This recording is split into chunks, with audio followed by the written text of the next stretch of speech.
حضرت امام حنبل فرماتے ہیں، ایک دفعہ مجھے عراق کی کسی گاؤں میں رات ہو گئی۔ میں ایک مسجد میں گیا، چوکیدار نے مجھے وہاں سے نکال دیا۔ میں مسجد سے باہر فرش پر سو گیا۔ چوکیدار نے مجھے پاؤں سے پکڑا اور گھسیٹ کر مسجد سے دور کر دیا۔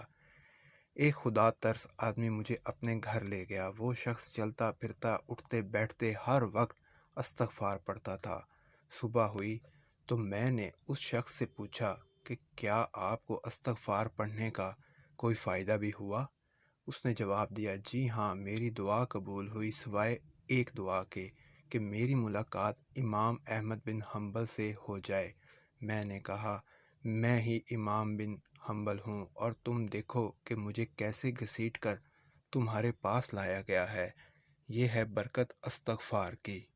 مزید واقعات احادیث سننے کے لیے ہمارے چینل کو سبسکرائب کریں اور بیل آئیکن کا بٹن ضرور پریس کریں۔